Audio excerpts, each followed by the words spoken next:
भगवान जो भी करता है अच्छा ही करता है। जानिए कैसे। मृत्यु के देवता यमराज ने अपने एक दूत को पृथ्वी पर भेजा। एक स्त्री मर गई थी, उसकी आत्मा को लाना था। देवदूत आया, लेकिन चिंता में पड़ गया, क्योंकि 3 छोटी छोटी लड़कियां जुड़वा एक अभी भी उस मृत स्त्री के स्तन से लगी है। एक चीख रही है, पुकार रही है, एक रोते रोते सो गई है, उसके आंसू उसकी आंखों के पास सूख गए हैं। 3 छोटी जुड़वा बच्चियां और स्त्री मर गई है, और कोई देखने वाला नहीं है। पति पहले मर चुका है, परिवार में और कोई भी नहीं है। इन 3 छोटी बच्चियों का क्या होगा? उस देवदूत को ये ख्याल आ गया, तो वो खाली हाथ वापस लौट गया। उसने जाकर अपने प्रधान को कहा कि मैं न ला सका, मुझे क्षमा करें, लेकिन आपको स्थिति का पता ही नहीं है। 3 जुड़वा बच्चियां हैं, छोटी छोटी, दूध पीती। एक अभी भी मृत स्तन से लगी है, एक रोते रोते सो गई है, दूसरी अभी चीख पुकार रही है। हृदय मेरा ला न सका।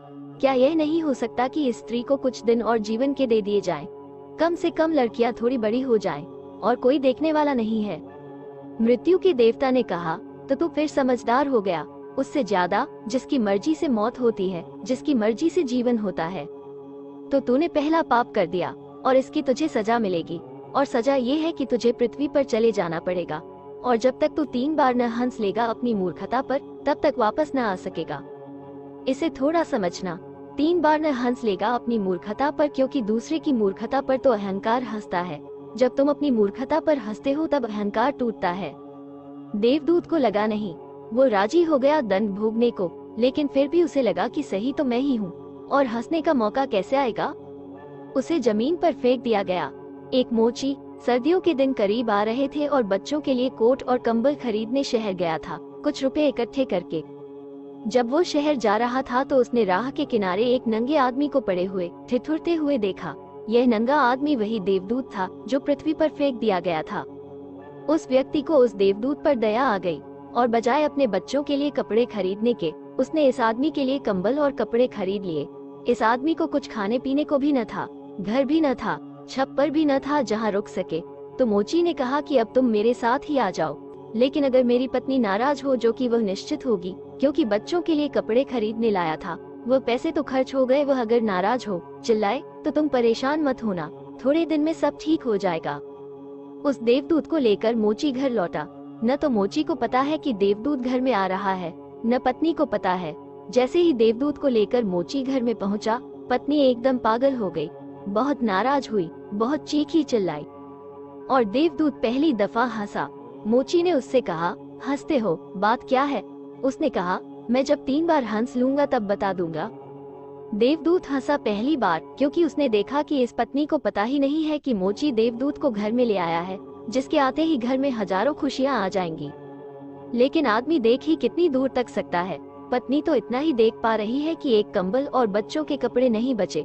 जो खो गया है वो देख पा रही है, जो मिला है उसका उसे अंदाज ही नहीं है। मुफ्त घर में देवदूत आ गया है, जिसके आते ही हजारों खुशियों के द्वार खुल जाएंगे। तो देवदूत हंसा। उसे लगा अपनी मूर्खता, क्योंकि यह पत्नी भी नहीं देख पा रही है कि क्या घट रहा है। जल्दी ही, क्योंकि वो देवदूत था, 7 दिन में ही उसने मोची का सब काम सीख लिया, और उसके जूते इतने प्रसिद्ध हो गए कि मोची महीनों के भीतर धनी होने लगा। आधा साल होते होते तो उसकी ख्याति सारे लोक में पहुंच गई कि उस जैसा जूते बनाने वाला कोई भी नहीं, क्योंकि वो जूते देवदूत बनाता था। सम्राटों के जूते वहाँ बनने लगे, धन अपरंपार बरसने लगा। एक दिन सम्राट का आदमी आया और उसने कहा कि यह चमड़ा बहुत कीमती है, आसानी से मिलता नहीं, कोई भूल चूक नहीं करना।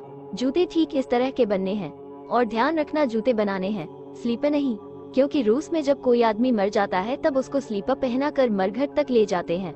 मोची ने भी देवदूत को कहा कि स्लीपर मत बना देना, जूते बनाने हैं, स्पष्ट आज्ञा है, और चमड़ा इतना ही है, अगर गड़बड़ हो गई तो हम मुसीबत में फंसेंगे। लेकिन फिर भी देवदूत ने स्लीपर ही बनाए। जब मोची ने देखे कि स्लीपर बने हैं तो वह क्रोध से आग बबूला हो गया। वो लकड़ी उठाकर उसको मारने को तैयार हो गया कि तू हमारी फांसी लगवा देगा, और तुझे बार बार कहा था कि स्लीपर बनाने ही नहीं है, फिर स्लीपर किस लिए? देवदूत फिर खिलखिला कर हंसा। तभी आदमी सम्राट के घर से भागा हुआ आया।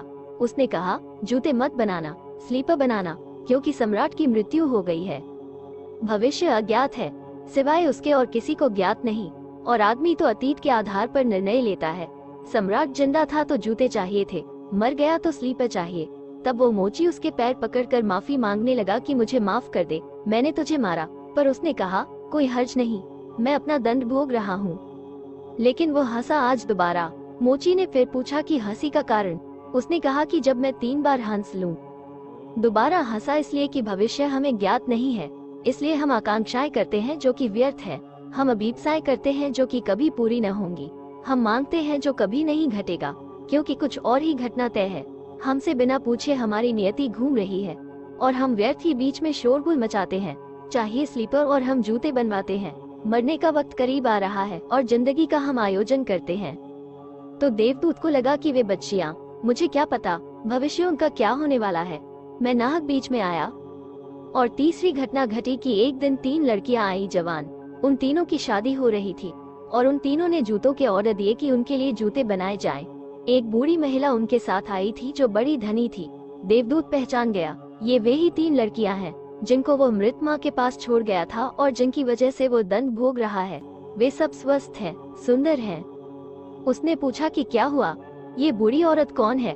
उस बूढ़ी औरत ने कहा कि ये मेरी पड़ोसन की लड़कियां हैं।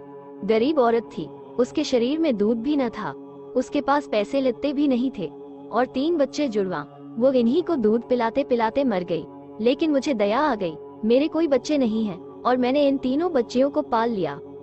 अगर माँ जिंदा रहती तो ये तीनों बच्चियां गरीबी, भूख और दीनता और दरिद्रता में बड़ी होती।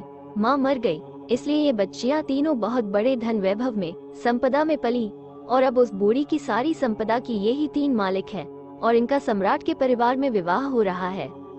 देवदूत तीसरी बार हंसा और मोची को उसने कहा कि ये 3 कारण हैं। भूल मेरी थी, नियति बड़ी है और हम उतना ही देखते हैं जितना देख पाते हैं। जो नहीं देख पाते बहुत विस्तार है उसका, और हम जो देख पाते हैं उससे हम कोई अंदाज नहीं लगा सकते। जो होने वाला है, जो होगा।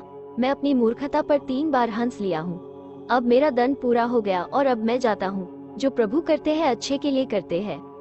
विशेष विधि का विधान जीवात्माओं के कल्याण के लिए बना है। ईश्वर दयालु है।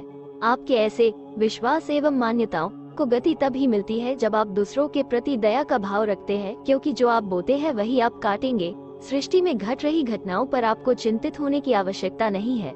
आवश्यकता है अपने कर्तव्यों के पालन की और नेक विचारों से जीवन जीने की। ये तभी संभव है जब आपका जीव यानी मन सात्विक अन्न से बना हो एवं सुविचारों का उत्पादन करता हो। भवसागर से पार होने के लिए मनुष्य शरीर रूपी सुंदर नौक मिल गई है। सतर्क रहो, कहीं ऐसा न हो कि वासना की भंवर में पड़कर नौक डूब जाए। स्वयं कमाओ, स्वयं खाओ, ये प्रकृति है, ये रजोगुण है। दूसरा कमाए, तुम छीन कर खाओ, यह विकृति है, ये तमोगुण कहलाता है। स्वयं कमाओ, सबको खिलाओ, ये दैविक संस्कृति है, ये सतोगुण है। जब दैविक प्रवृत्तियों को धारण करेंगे तभी आप देवलोक पाने के अधिकारी बनेंगे। हमेशा ध्यान में रखिए, आप एक शुद्ध चेतना है, यानी स्व ऊर्जा से प्रकाशित आत्मा। माया अर्थात अज्ञान ने आपकी आत्मा के शुद्ध स्वरूप को छीन रखा है। अतः अज्ञान से पीछा छुड़ाइए और शुद्ध चेतना को प्राप्त कर परमानंद का सुख भोगिए। जिस प्रकार एक छोटे से बीज में विशाल वट वृक्ष समाया होता है, उसी प्रकार आप में अनंत क्षमताएं समाई हुई हैं। आवश्यकता है उस ज्ञान की, अपना बौद्धिक एवं शैक्षणिक स्तर को उन्नत करने की, जिसे प्राप्त कर आप महानता प्राप्त कर सके। प्रकृति का संरक्षण एवं संवर्धन ईश्वर की श्रेष्ठ आराधना है। एक पेड़ लगाना 100 गायों का दान देने के समान है। पीपल का पेड़ लगाने से व्यक्ति को सैकड़ों यज्ञ करने के बराबर पुण्य प्राप्त होता है। छांदोग्य उपनिषद में उद्दालक ऋषि अपने पुत्र श्वेतकेतु से आत्मा का वर्णन करते हुए कहते हैं कि वृक्ष जीवात्मा से ओतप्रोत होते हैं और मनुष्यों की भांति सुख दुख की अनुभूति करते हैं। हिंदू दर्शन में एक वृक्ष की मनुष्य के 10 पुत्रों से तुलना की गई है। दशकूप समावापी, दशवापी समोहृद, दशहृद सम, पुत्रो दशपत्र समद्रु। आशा करते हैं कि आपको ये प्रस्तुति अच्छी लगी होगी। आप सभी का कोटि कोटि धन्यवाद। सभी से अनुरोध है कि वीडियो को शेयर करें और पेज को फॉलो करें। धन्यवाद। जय माता दी।